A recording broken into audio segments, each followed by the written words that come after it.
Mr. M.K. Surana, he's Chairman and Managing Director at HPCL, joins us right now on Bloomberg Quint. Good having you, Mr. Surana. Thank you so much for taking the time out this early in the morning.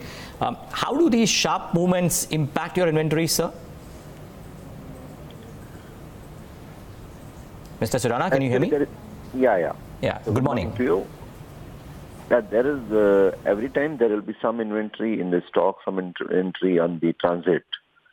So the sharp movements does have an impact on the inventories, but it is moving day-to-day basis.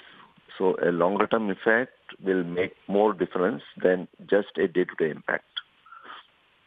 Which is true. Having said that, sir, I mean, the concern that a couple of analysts voiced to us, my own colleague Somit Sarkar was talking about the possibilities of inventory losses coming into play in the quarter because of this very sharp move. Would it be fair to assume that?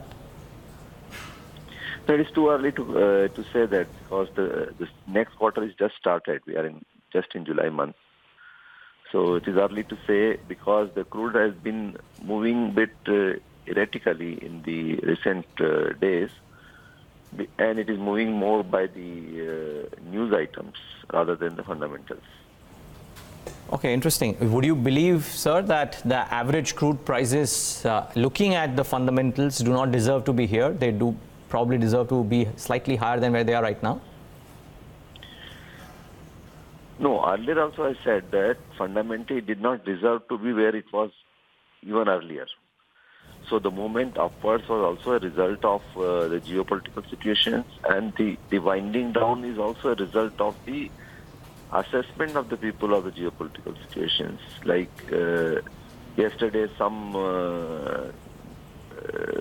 comfortable news items on the supply from Saudi Aramco or Russia or Libya. And that has gone down the prices to almost today, I think, $71.84 on Brent. It's almost, I think, 4% down. Similarly, the earlier news that Libya is getting port is having a problem immediately shot up. Now, also, the actual contours of the sanctions on Iran is not very clear. And that may have impact, because it will have around 2 to 2.5 million barrels in the market.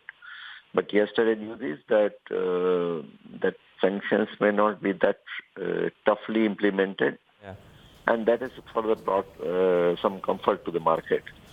Now, going forward, the fact remains that there is a lesser inventory in the market, and any specific disruptions tends to push up the market. So, in the near term, this month or so, it may remain in this range. We need to see in the winter season when the demand increases again, and how are the geopolitical situations moving out at that point of time. And of course, there is always a speculator play in this, and which moves the direction of the momentum. In the short term, so when it is going down, it will move down. When it is going up, they will try to put it further up. That's true. Okay, so let's not try and predict the long term, Mr. Surana. Last two questions. Firstly, does this fall in prices give you more room to increase your marketing margins? Because I believe they had contracted due to the higher crude prices. The marketing margin is not a function of purely the crude prices. It is a function of the international product prices. Okay. And so there is an element of cracks also in that. It is not only the crude prices and the timing of movement of product prices vis-a-vis crude prices. Second part is that oil companies do not just make huge profit if the prices are down, or a less profit if the price is very high.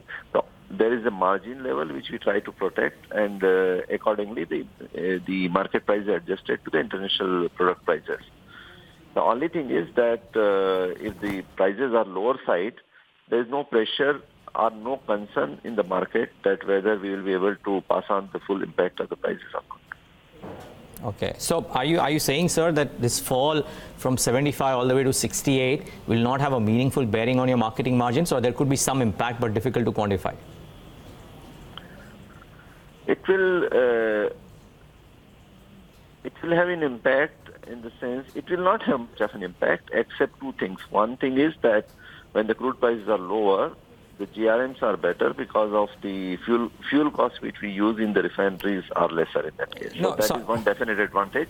As far as marketing is concerned, as I mentioned to you, it gives a more comfort to ensure that the full impact of the movement of the international prices is passed on to the consumer.